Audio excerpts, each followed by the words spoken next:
Welcome to the Applying to Graduate School MD-PhD programs, a panel conversation that is part of the 2021 Leadership Alliance Virtual Professional Development Series. We are happy you've joined us and look forward to answering your questions and giving you information about applying to graduate programs. I am Tamani Piggott. I'm Associate Professor of Medicine and Epidemiology at Johns Hopkins University. I was asked by the Leadership Alliance just to share a bit about myself. I graduated from Morehouse College with a degree in biology and Spanish, then obtained my PhD degree in biology and in immunology and my medical degree from Yale University. I did clinical residency training in internal medicine and pediatrics at Yale and fellowship training in infectious diseases and epidemiology at Johns Hopkins. I've served as Assistant Dean for Graduate Biomedical Education and Graduate Student Diversity at the Johns Hopkins University School of Medicine, and I've just transitioned to a role as Associate Vice Provost for Graduate Diversity and Partnerships at Johns Hopkins University, and Director of the Vivian Thomas Scholars Initiative, an initiative directed at advancing inclusive excellence in STEM, graduate training, and STEM careers, and I will be the moderator for today's event. So it's my pleasure to share this time with today's panelists. I will let them introduce themselves, starting with Dr. Andrea Cox. Hi, I'm Andrea Cox. I actually earned a PhD before going to medical school, studying actually basic principles of immunology and tumor immunology, then went to medical school at Johns Hopkins, where I became interested in infectious diseases, continued my internal medicine residency training in infectious disease fellowship at Johns Hopkins. I'm currently focused on viral immunology and still a practicing infectious disease specialist. So it's been a busy year and a half, as you can guess. But I really love MD-PhD training and training graduate students. And I'm also the director of Johns Hopkins MD-PhD program since 2013. Great. Thank you, Dr. Cox. Dr. Gorlick, can you please introduce yourself? Thank you, Damani. I'd like to welcome you all to this afternoon's session. I'm Fred Gorlick. I'm at Yale University. I'm an MD. I'm a gastroenterologist, and I still do some clinical work. I'm also a cell biologist and have an appointment in both departments. I direct a research laboratory here that looks at the mechanisms of acute injury in the pancreas and also at mechanisms of pancreatic cancer. I serve as a deputy director of the Yale MD-PhD program and have enjoyed interacting with the students and direct several courses for them, our MD-PhD group. So I'm looking forward to your questions, and hopefully we'll be able to provide an informative session for you. Thank you, Dr. Gorlick. Now I'd like to invite Mr. Sullivan to introduce himself. Thanks so much, Damani. So I'm Brian Sullivan. I'm with the MD-PhD program at Washington University in St. Louis. My background is not in science, it's actually in Spanish literature. I've been involved in academic administration since 1983 and been with the MSTP since 1995. So in that time, we've graduated about 700 MD-PhD students, and I work in all aspects of the program. I look forward to hearing your questions today. Thank you, Mr. Sullivan. Now I'd like to invite Dr. Williams to introduce herself. Hi, everyone. I'm Megan Williams, and I am an assistant director of the Vanderbilt MD-PhD program, where I mostly work with admissions and recruiting and do some other administrative things with our students. I have been with the program for about 6 years, and prior to that, I received a PhD in neuroscience from Vanderbilt. So I just, I'm not a physician scientist or anything. I don't do research anymore, but did go through PhD training at Vanderbilt as well. And I'm again happy also to be with you all today as well. So a huge thank you to all of our panelists for being here today. The Leadership Alliance definitely very, very much appreciates your time and your absolute wisdom, which we'll hear in a second. And before we address student questions, we'd like to share a short presentation on MD-PhD programs. Mrs. Sullivan and Dr. Williams, would you like to begin? Yes. So we'll have this presentation of two parts. I'll cover the first part, and then Dr. Williams will cover the second part. Okay. So, and this was put together by the MD-PhD Communications Committee under the auspices of the AAMC. So next slide, please. So why do an MD-PhD? This is a huge question, and probably every one of you out there wondering whether you should do this or not. And the idea behind the MD-PhD is that you're training to be not just a physician, but also a scientist. And I like to think of it as being a literature major. I think of it in terms of a scientist being the noun and physician being the adjective, the modifier. So you're primarily a scientist who's doing investigations into diseases or biological mechanisms that affect human health, but you're also a physician. So being a physician gives you a unique perspective. And actually, typically, MD-PhDs will do clinical work in addition to their research. So the idea behind this is that you're going to use the power of research to understand and cure human disease to have an impact on human health. Next slide. So we look for individuals who are really interested in having a career that's going to be focused on human biology and disease. So they're fascinated by that. They need to be highly curious and creative. Medical school is kind of focused more on knowledge acquisition and acquiring knowledge and putting it into practice. PhD research is about creating new knowledge. And so we're looking for people who are going to be creative and curious and also can persist because a PhD is a lot of work, as those on the panel who have PhDs can attest. It's not a straight line. It's not a timed degree. PhD takes as long as it takes. It could take 3 years. It could take 6 years. It could take 9 years. Hopefully not the longer tenure for your PhD, but it can take a while. So you need to be able to persist and have the resilience to get through the difficult parts of the PhD. Next slide. So MD-PhDs, they sort of sit at this intersection of science and medicine. I like to think of the two hemispheres of the brain, and the MD-PhDs are the corpus callosum, the connection between those two different parts of the brain. And so not everybody needs to be an MD-PhD. In fact, there are probably 25,000 people that go to medical school every year, but only about 700 of them are MD-PhDs. So we don't need a ton of MD-PhDs, but we do need them. They fill a very important role in between the two worlds of science and medicine. Next slide. So where is it done? Well, in most medical schools, actually, there are about 100 MD-PhD programs across the country, and they range in size from a couple students a year up to a large program like Penn, which takes about 25 or 30 students a year. So a lot of different programs spread across the country. As you can see in this map, the programs listed here are those that are funded by the NIH in something called the Medical Scientist Training Program.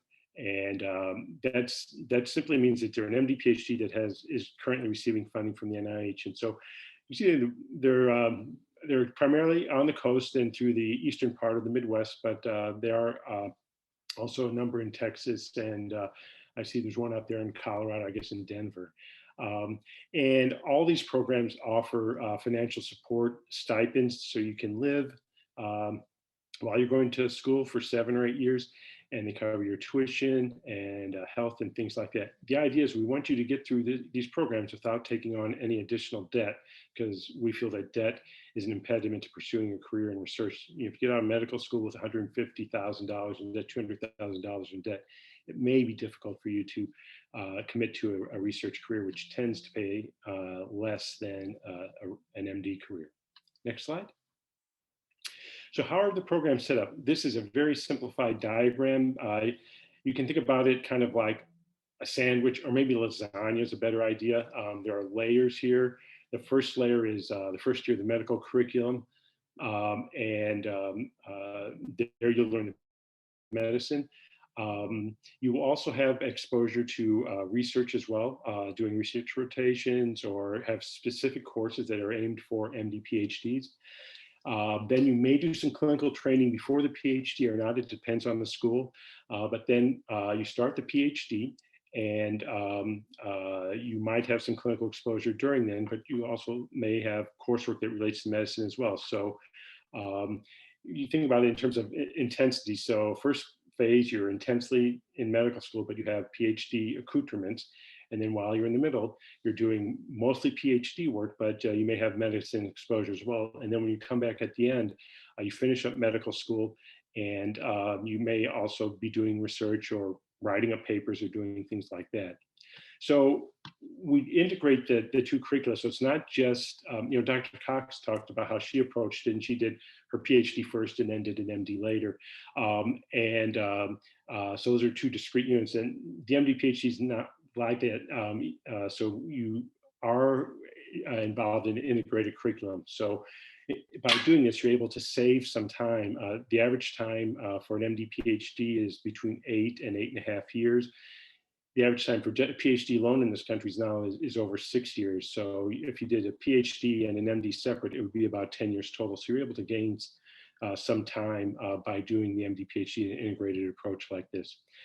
You can do your PhD in a lot of fields, any sort of biomedical field. Almost all schools will have opportunities in those, but there are other fields as well, like anthropology, public health, and that those are going to be more specific to schools. And so if you're interested in a non-bench science type of PhD, you need to make sure you check out the programs very carefully to determine whether or not they would offer you an opportunity to do your PhD in something like that. Next slide. So what happens after the MD-PhD? Well, probably more than 95% of MD-PhDs will go on to a residency program. And so that's further training, so that you need that so you can practice medicine. And then those, once they're past residency and fellowship and that, more than 50% 50% of their effort is spent at research, at least 50%. Some people, may end up doing 100% research, or some people may end up doing mostly clinical work. There's no one outcome that we're looking at, but the vast majority of individuals are going to end up in a career that's going to involve both research and patient care. And in a survey we did of MD-PhD alums a few years ago, people enjoy doing this. More than 80% said that they would choose this career again, go through the whole training and do what they're doing after they graduate. So it's a pretty good outcome. Next slide. So as you can see, the outcomes here, 68% are in academia, and then about 14% are in private practice. We have some in industry, institutes, NIH, that sort of thing. And in terms of the kind of research they do, as you can see, it's pretty much across the board. And the reason the percentages add up to more than 100% here is because individuals could pick multiple kinds. So some people might be doing basic science and translational type research. Next slide. So what's a physician scientist career look like? Well, this is one of our poster children, Juanita Merchant. She's an outstanding physician scientist. She is a professor of medicine, chief of division of gastroenterology. She was at Michigan for many years now. I believe she's at the University of Arizona, if I'm remembering correctly. And so, she's in GI, so, she's studying the transcriptional control of GI peptides that can regulate cell growth and cancer. So, she's doing something that is, very rigorous science, but it's translational type research. So, she is sort of living the MD-PhD dream. Next slide. So now Megan's going to talk to you about how you go about applying to the program and what we're looking for in MD-PhD applicants. Great, thank you, Brian. Next slide. So this is always what everyone wants to know, right? What do I need to do to apply? How can I be successful?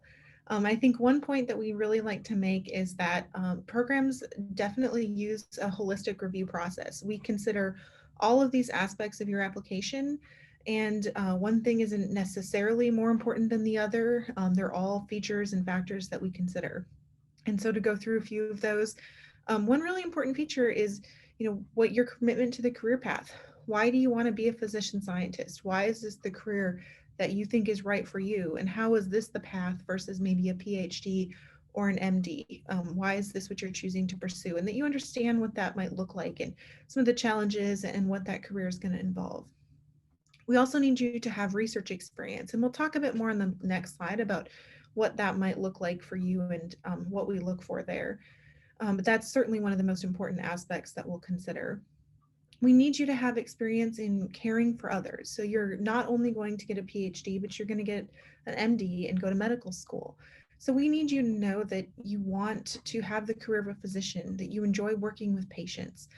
So this is, shadowing, clinical volunteering, related things. Some people have worked as EMTs or scribes or CNAs or, a bunch of other types of ways that you can sometimes get these types of experiences as well.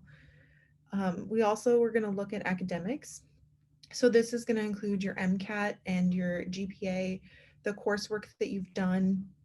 We might look at how you've improved over time. If you have maybe a semester that was challenging, explain to us how that was challenging, how you overcame those challenges, and how you're now set up for potential for success in medical school. We certainly consider all of those types of features when we look at your academic background. We're also going to look at your activities and your life experiences.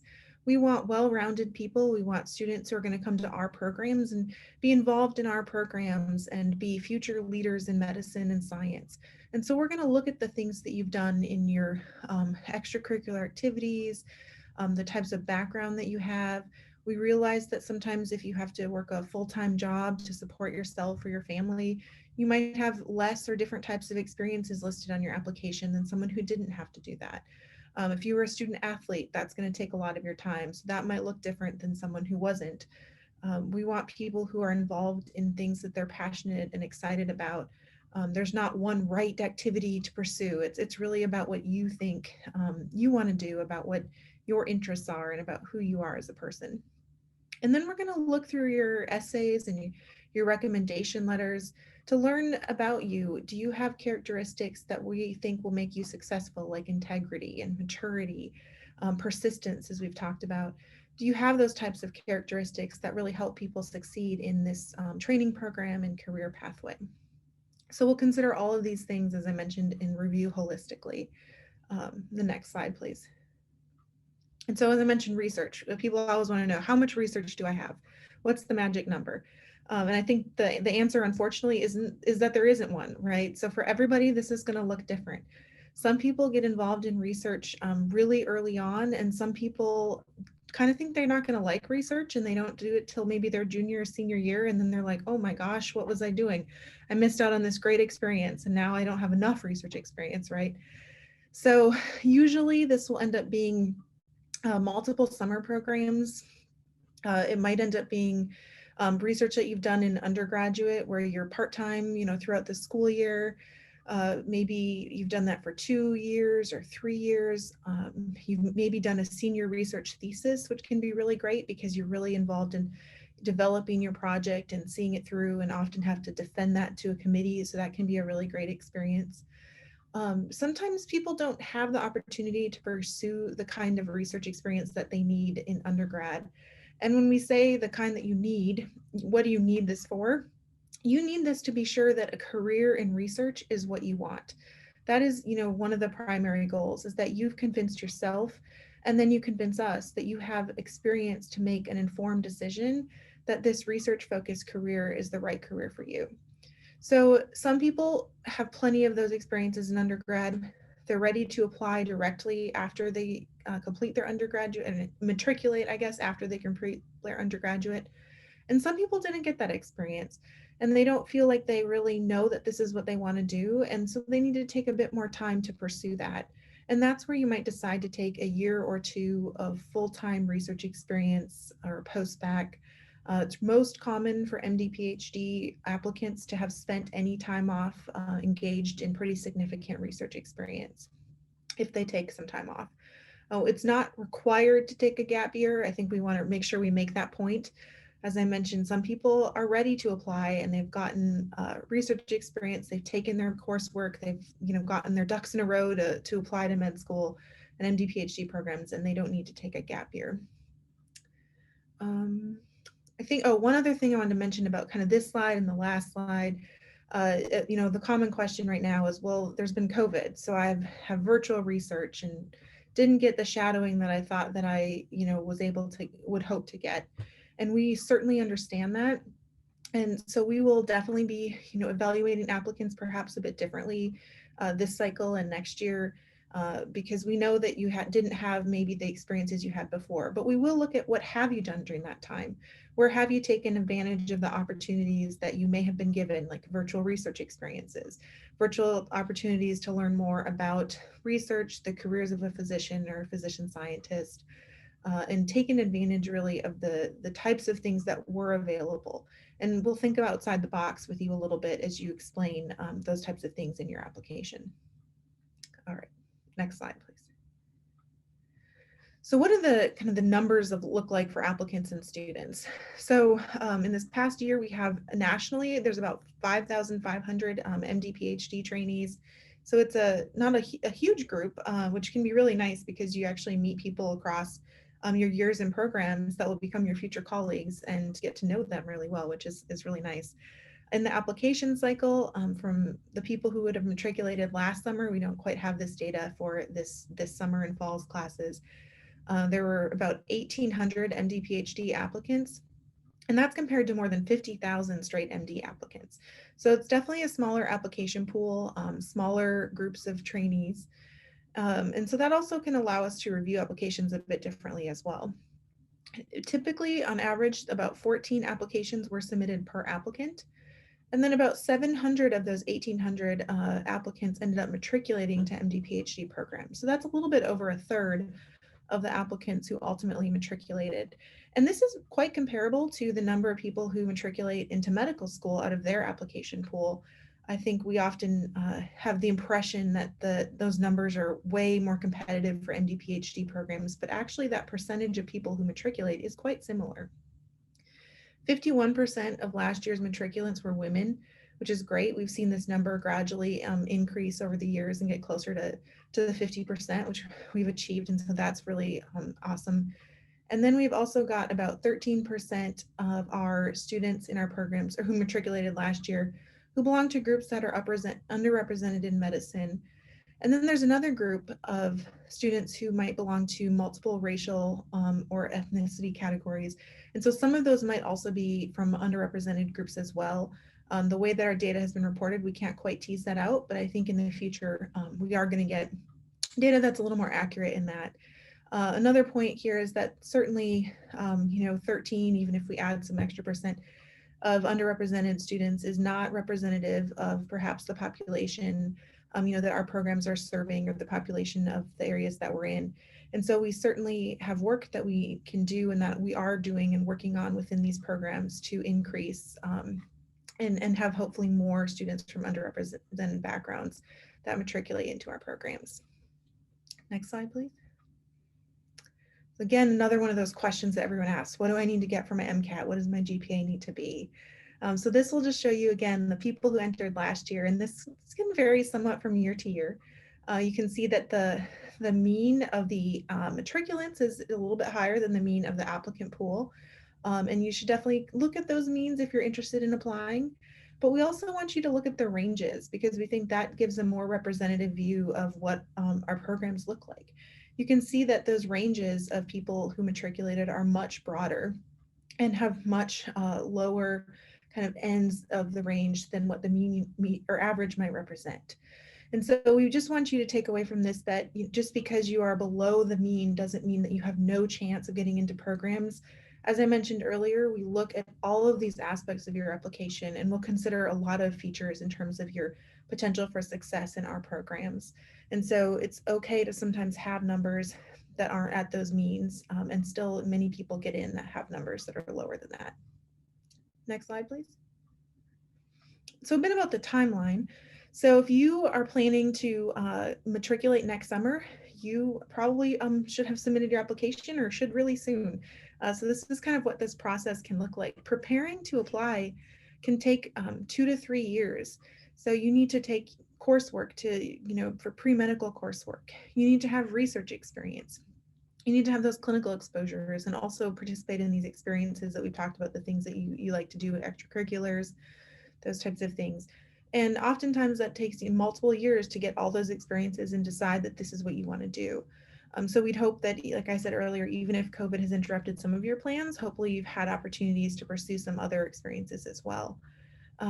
Then once you've decided to apply, if you're going to come next summer, you would have worked on hopefully preparing an application a bit already by now.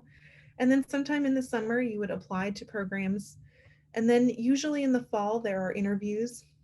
And then over that next winter, we will accept some people. And then they typically will start sometime in the summer. And so this is a really long process, you know, from the time you prepare your application until you start, it's over a year.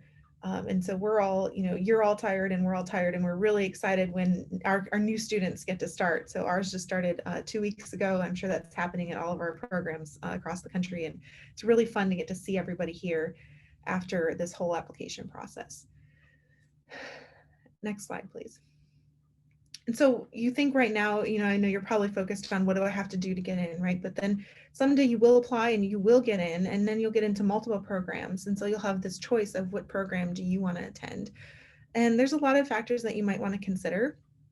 So you want to consider the environment of the program. Do they have research that matches my research interests? Are there multiple people there that I might be interested in working with? What is the culture like? What is the medical school curriculum like? How are all of those things going to fit with my needs and my interests?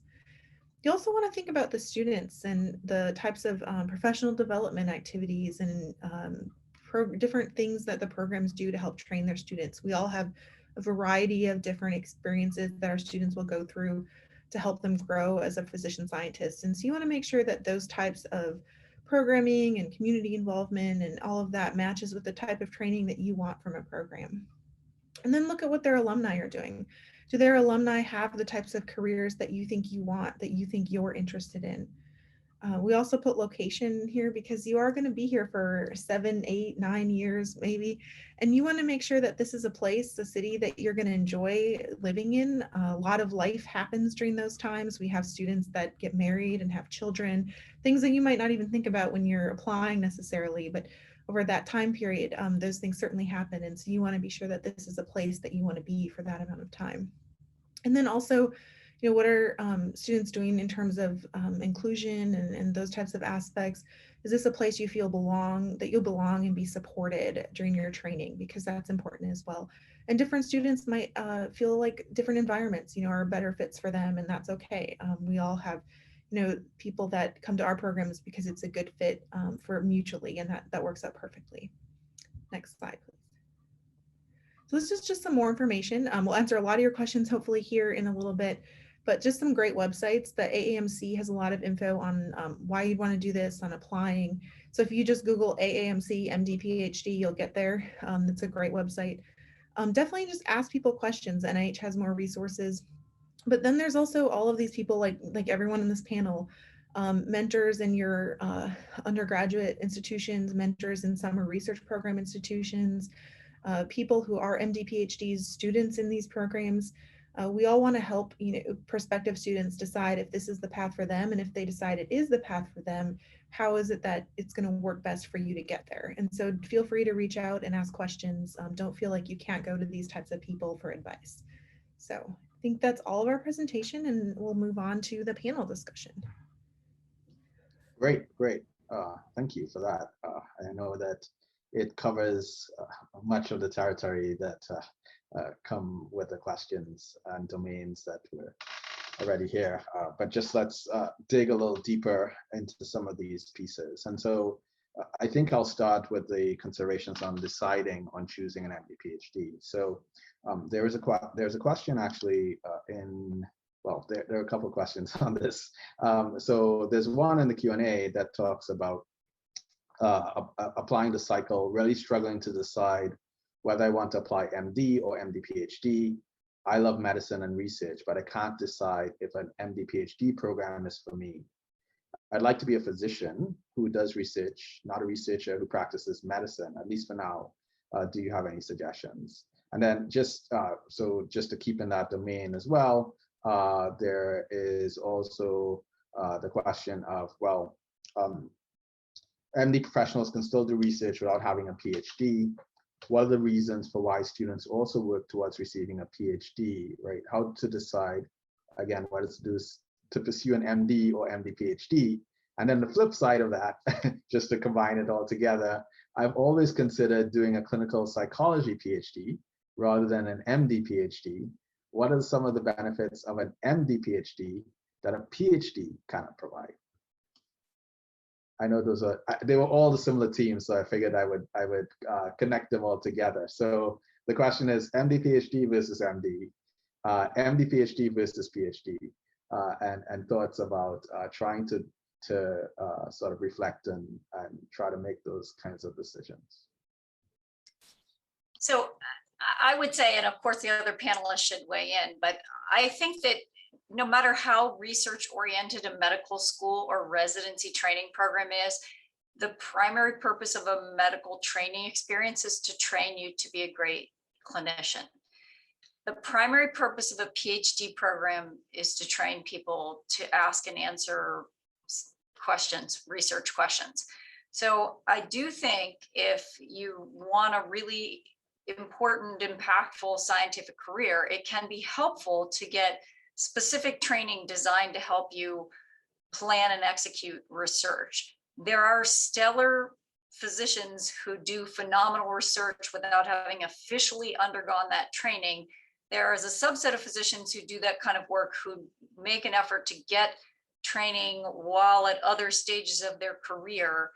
But a PhD program is really designed to train you how to do that.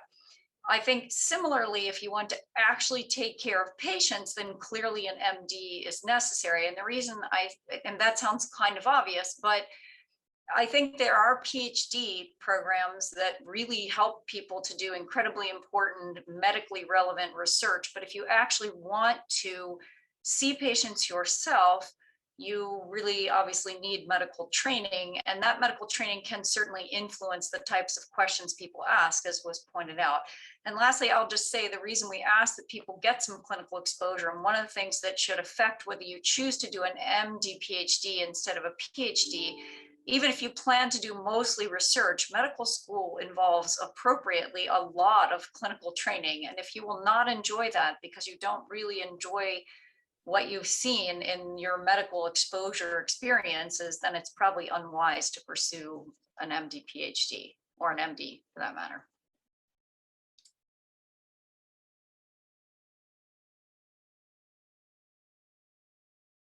Brian, I think you're muted. Okay, sorry, thank you so much. You have to put in the time to become an outstanding researcher. And if you look at the data, you look at when individuals get like their first R01 grant, which is like, the sort of gold standard for NIH funding. And actually, if you're an MD PhD, you get it at an earlier age by a year or two than if you only have an MD. So even though the MD only takes you 4 years versus 8 years for the MD PhD, the MD spends a lot more time between residency and getting their first R01 grant than an MD PhD would. So there's no easy way to become an outstanding researcher.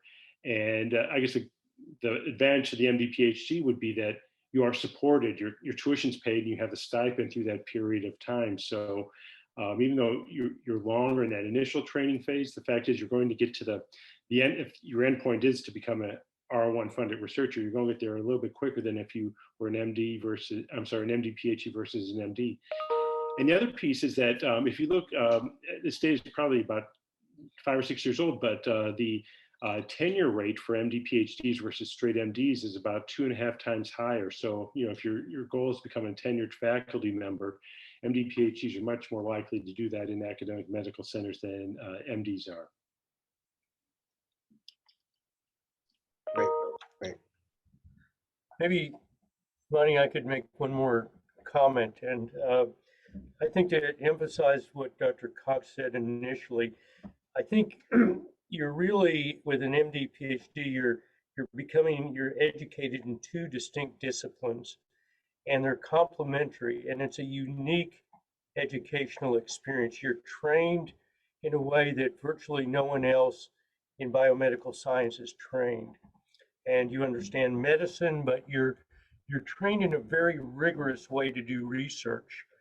And our institution offers research training for the MD students, but it doesn't have the depth or the rigor of a PhD. And I think either Brian may have just mentioned something that's important, and that's looking at the long-term outcomes. And one is success in academics as measured by tenure, but the other is success in applying for grants. And we live on receiving grants. And as a person that's been on grant review committees, there's often, you can tell when a grant comes from an MD, PhD trained individual. And what I mean is that they're trained in medicine. The question they're asking is relevant. It is, critical, and it's going to have an impact. And the way they relate it to science is rational. And they also have a very solid basis of science to support what they're doing.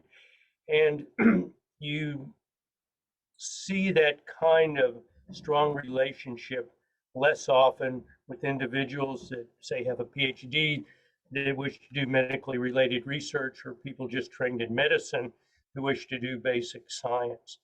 So I think if your goal is to do medically related and research related to human physiology or disease, and you want to ensure yourself to have the best opportunity of doing high quality research, I would suggest to take the option of getting both degrees.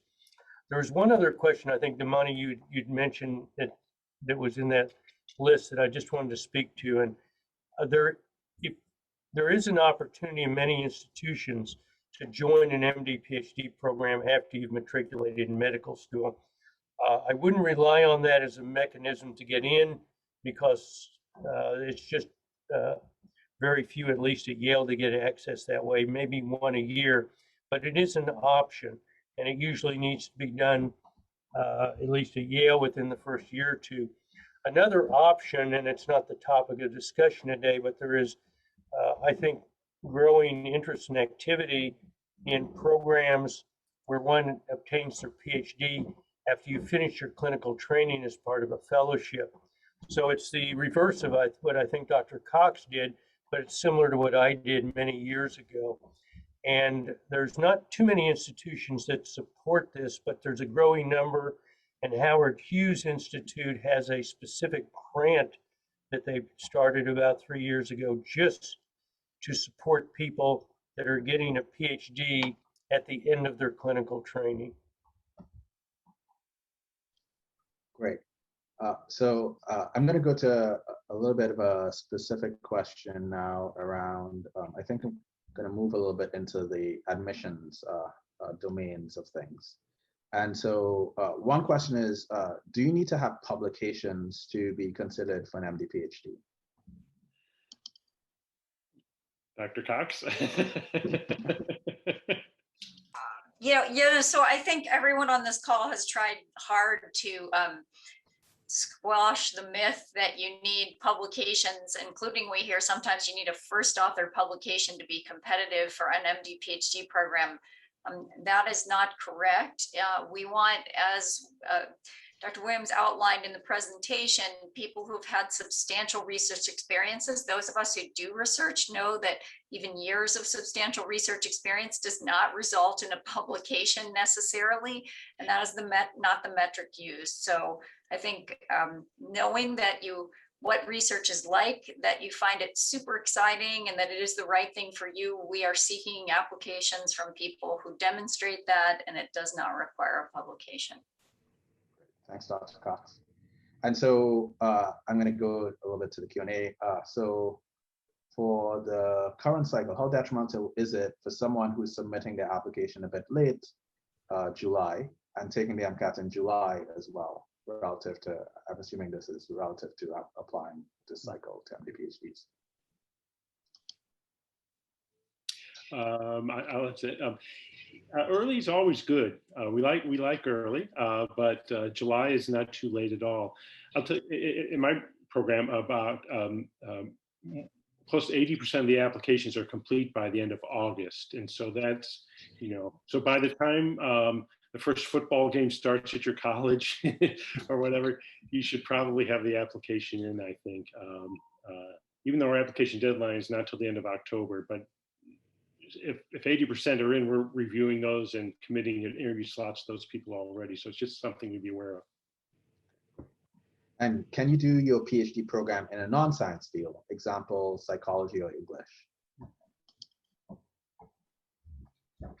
That varies across MD-PhD programs. Some of them have, for example, at Johns Hopkins, we have a history of medicine PhD program. We have a lot of PhDs in our school of public health and public health disciplines and epidemiology, but that is but we do not, for example, have a PhD in medical anthropology as one example. So it's going to be a rare MD-PhD program that does not offer a PhD in genetics or immunology, but the other fields of science outside of the basic sciences, it's definitely more variable between MD-PhD programs.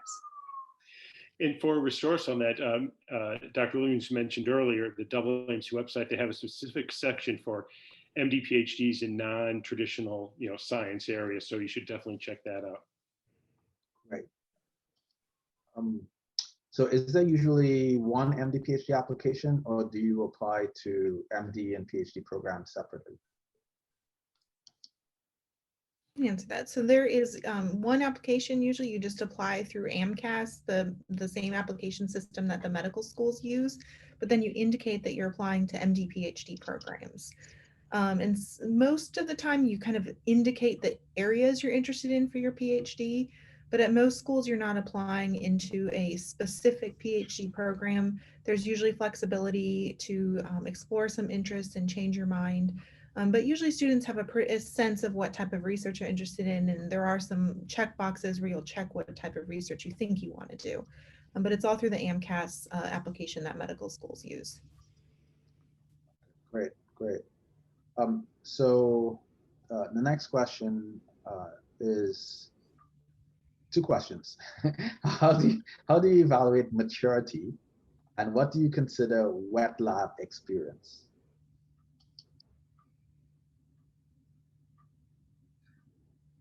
Well, Megan, you talked about maturity.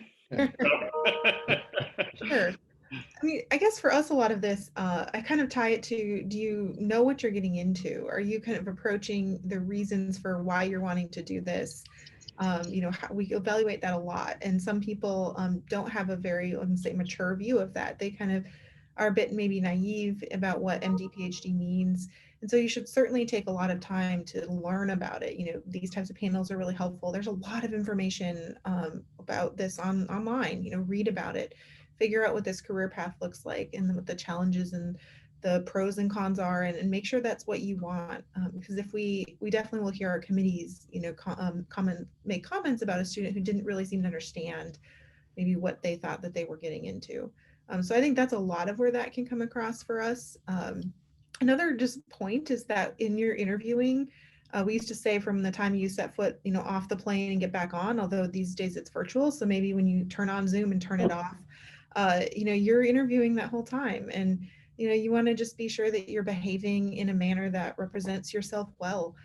Don't let your guard down, just because you're talking to a student sometimes or things like that. We want people that are going to be, great students in our program and not have to worry about something we heard, from a student or a faculty member about an interaction. That was the first part. I don't remember the second question. What do you consider wet lab experience? Sure. Well, and so, wet lab experience is great for people that want to go into a wet lab, right? But I don't want everyone to think that they need to have biochemistry experience, pipetting at the bench, because some people do a PhD in biomedical informatics and all of their research might be computer science and computational, and that's perfectly fine, especially if that's the research that you want to pursue. I think, other than that, it's what you think of probably as research, right? When you're in the lab and pipetting or working with animals or cells or all of that. And that looks different these days. I know sometimes over this past year, you might not have gotten that experience. And that's where we're going to see, what did you do virtually? What were you able to do online? And did you take advantage of some new skills? Like a lot of our current students learned computational methods over the time period where they couldn't be in the lab, and maybe you had that opportunity as well. And so we'll definitely consider those types of things this year. Great. And so on that topic, what's your best advice for interviews? I think elaborating on the maturity, I think it's very important to have thought through why you want to pursue a PhD and a medical degree when you head to interviews. I don't think you need to know exactly what field of medicine or science you want to pursue. That's a tall order to ask someone who's not done any clinical training to say, I know I want to be a cardiologist. So just to be clear, we don't expect students to have mapped out every part of their lives, but I think that we do expect them to compellingly argue why they want to, and why they, what experiences they've had that make them confident that this is the right career choice for them. Great. And so there is another question. I'm just looking at these. So it seems to be that anyone who's committed to healthcare and research and is interested in a future career in academia would choose the MD-PhD route, especially considering that you're getting 2 higher level degrees in a relatively short amount of time. Do MD-PhDs have a higher dropout rate? I don't know that that's the case. I think I've been told that nationally the MD-PhD attrition rate, dropout rate, or whatever is under 10%. But that doesn't mean they abandon entirely. Typically, they will leave the PhD and just do the MD. And I have seen that actually.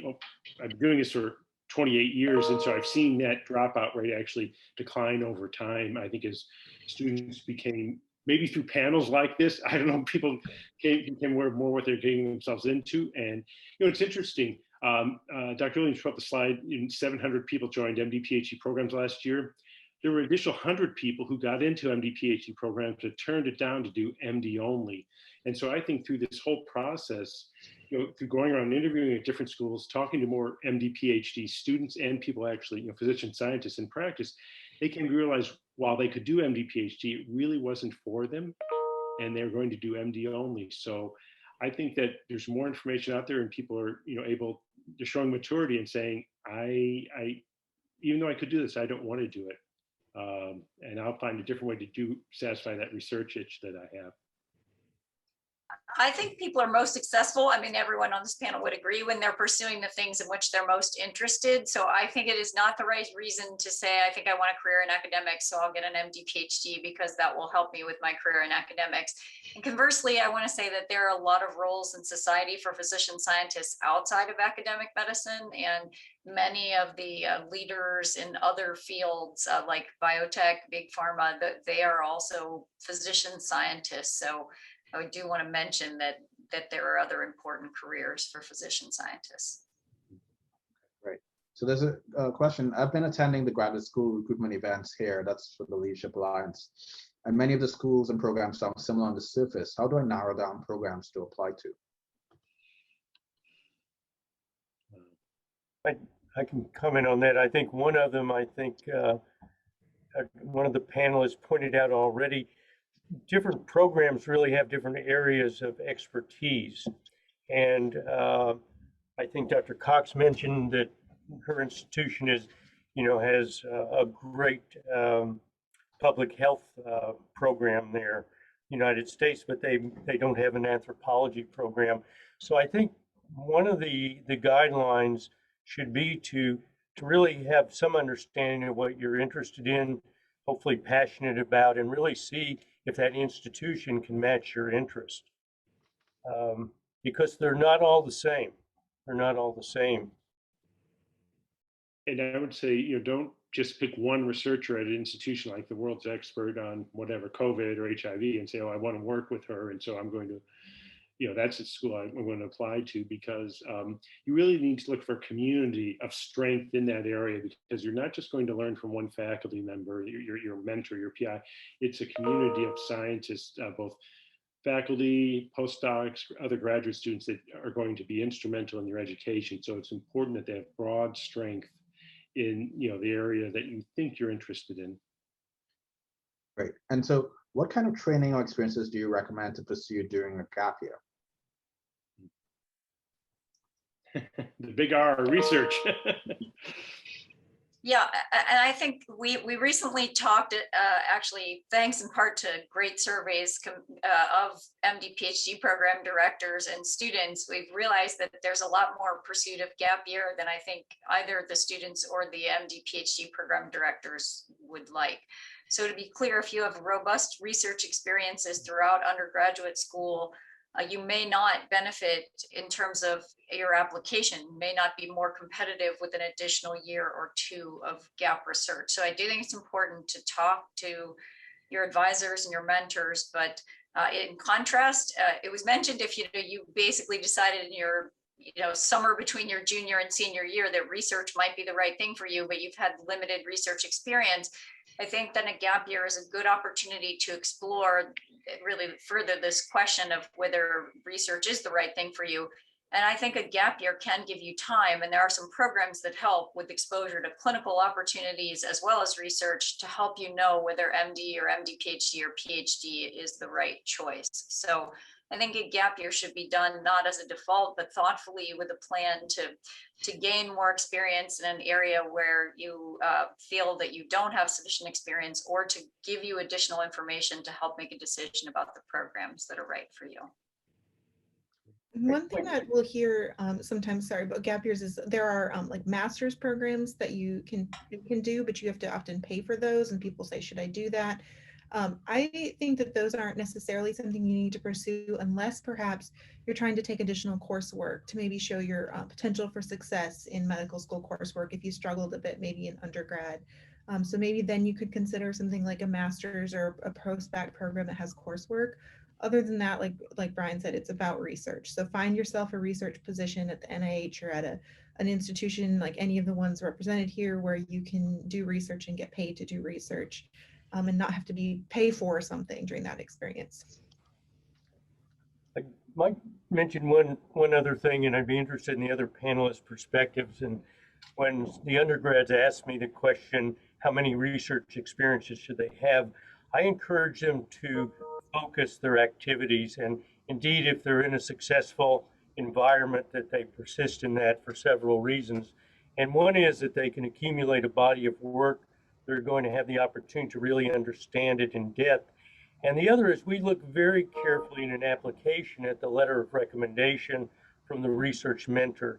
And if someone's just had an exposure to a student for a couple of months, it has much different meaning to us than someone that's been working with a student for several years. So you don't always have an opportunity to be in a great environment where you're going to make progress. But if you do find yourself in that point, don't arbitrarily leave that to have some other type of research experience. The other thing I should mention is when we do our interviews, a large part of that interview is going to be questions about your research, how well you understand it, how well you can connect it to human physiology or disease. And to really be well schooled in that, you have to spend quite a bit of time with it. So I think it also makes the chances that your interview is going to go more successfully, I think improves that. Great. So all fantastic advice. And so I know the hour is actually drawing near. Time goes quickly. And so in closing, what I would like to ask, I'm going to put out two questions, and please feel free to answer any or both or any other thing that you want to share. So this is from the students, but definitely please, in terms of parting advice. So what do you have to say to pre-medical, pre-health undergrads that have the fear about the time committed to becoming an MD-PhD? And so that's one piece. And then what are some important things to keep in mind when applying to MD-PhD programs, or what would be some parting advice? So time. One thing I think you should remember as an MD-PhD student is that life is going to go on. And when you're early 20s to 30s, as things happen, you might get married, start a family, parents may become sick or die. And I think that it's important to really have a good, work-life balance going through it. That is key. And so with that, well, if you're resilient, you'll be able to get over those challenges. And one good thing about MD-PhD programs, I mean, all of us here, we're not only here for admissions, we're with you throughout the entire program. I mean, Megan said earlier, she hopes that, well, in a couple of years, the people that admitted will be graduating. And so we're with you the entire time. And so I think it's unique among a lot of graduate programs that MD-PhDs do follow you all the way through. And so we're a great source of support. And I think that's when you're looking for a program, you should make sure that that's something that will be available to you. I've also heard about the time, some of our students have said, this is what they want to do, right? So this is the thing that they love. They love research and they love medicine, and this is the path that they want. And if that's the case, if this is the thing that you're passionate about and you're excited about, the time shouldn't really be a factor. It should be, just one of those things that's what you have to do to get to where you want to be. But with the idea that you are going to have a life while you're there as well, and programs support that. And those are things you should certainly ask students as you interview for programs, what that looks like at those programs. Yeah, I think people forget, I totally agree that it needs to be what you love to do. And in theory, you may do it for another 30 and 40 years. So I would say spending an extra 2 years, maybe not even, getting the best training you can to do a job that you want to do for the next 30 years seems to me to be a wise decision. And the other thing I hear a lot is that choosing to be a physician scientist is incompatible with having family or other things. And as a woman who's had 3 children in various stages of my training, I can tell you that is definitely not the case. And in many ways, the life of a scientist is so much more flexible than the life of a clinician, that being a physician scientist can afford actually more flexibility than in some ways being a straight clinician. So I think that, that's another myth I'd like to dispel, is that if you choose the life of a physician scientist, that you will do science and medicine and nothing else. I think that's untrue.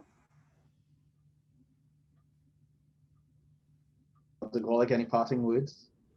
No, I was listening to what Dr. Cox said, and one of the wonderful things about, I think, the MD PhD programs is not only the commitment and advice given to the people like are on the panel, but it's the guidance given by the more senior students. And I think that every program really encourages those interactions. And I think questions about how to deal with the stresses of the MD PhD, of the life and the time there, you really helped along by the input and support not only of the faculty but your fellow students.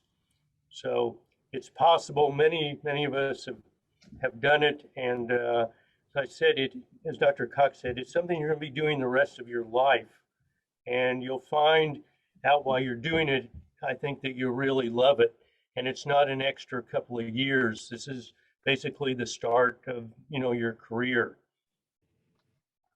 Great. Well, it's been just such a rich conversation today. I know that the amount of wisdom that has been imparted here is just fantastic, and we are also grateful to all of you for taking the time out of very busy schedules to come and share with all of our students today in such a rich way. I know that the questions just continue.